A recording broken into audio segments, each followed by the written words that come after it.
7 kebiasaan yang bakal ubah kamu dari bocah menjadi orang yang dewasa. Oh iya, ini khusus kamu yang berusia 20 tahun ke atas ya. Yang pertama, kamu harus tahu dulu antara tua versus dewasa. Kapan sih seorang layak disebut dewasa atau tua? Ya, ketika umur sudah di atas 30 tahun atau sudah terlihat dewasa, sebenarnya ada dua kemungkinan yang terjadi. Yang pertama, ia tua karena umur.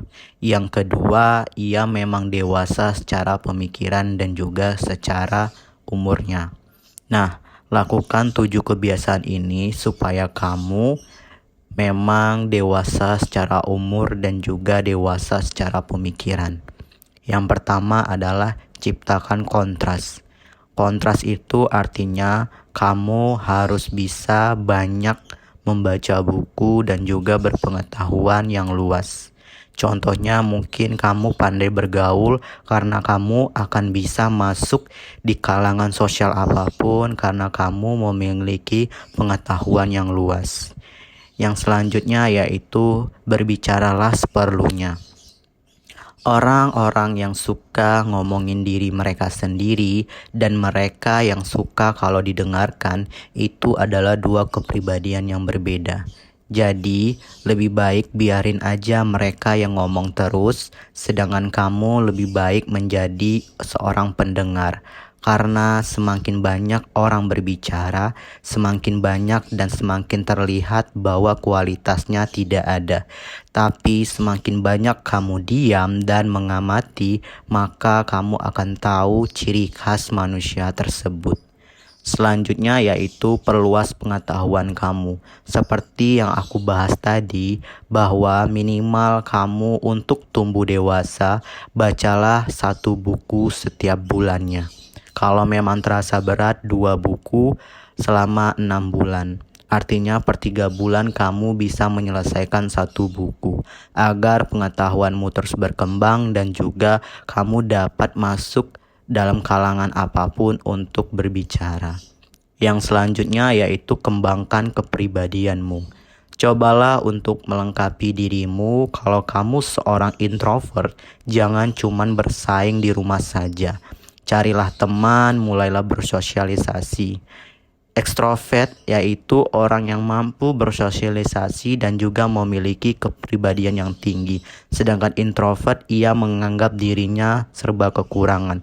Namun semakin dewasa kamu, temukanlah kelemahan dalam kepribadianmu untuk kamu perbaiki.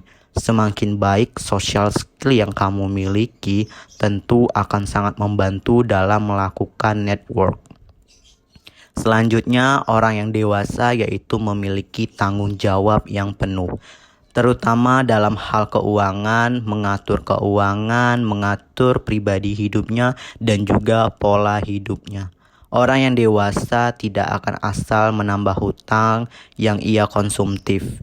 Ia akan selalu melacak semua pengeluarannya, ia akan mengurangi pengeluaran yang tidak penting, dan ia akan selalu menyisihkan uangnya untuk income dan invest di berbagai bidang, karena ia tahu bahwa sebenarnya hidup ini perlu investasi. Yang selanjutnya yaitu investasi. Ya, dewasa ini kita tidak asing lagi dengan menambahkan investasi di setiap penghasilan kita. Itu fungsinya jika suatu saat kita memerlukan dana yang tidak terduga, kita bisa mendapatkannya dari investasi atau dari income-income yang lain. Ingat, jika kalian hanya memanfaatkan satu pemasukan atau income saat ini, 1 langkah kalian menuju kemiskinan. Yang selanjutnya yaitu tambah value kamu. Jangan pernah ragu untuk mengeluarkan uang untuk membeli buku atau belajar kursus atau mengikuti pelatihan agar expert di bidangnya. Kadang lucu melihat orang yang memikirkan berkali-kali untuk membeli buku, untuk mengikuti kursus, padahal itu sebenarnya sangat berguna untuk meningkatkan value kamu sendiri. Dengan memakai uangmu, artinya kamu membeli value itu dan bisa kamu kembangkan nantinya ke depan. Nah, itulah sebenarnya langkah-langkah agar menjadi dewasa sesuai dengan umur. Namun, kadang kita menemui orang yang sudah tua, namun pola pikirnya belum dewasa. Tapi, kita sering ketemu orang yang masih muda, masih produktif, tapi pola pikirnya sudah dewasa. Itu karena ia sudah menerapkan 7 kebiasaan yang bakal merubah hidup dia di kemudian hari. Terima kasih.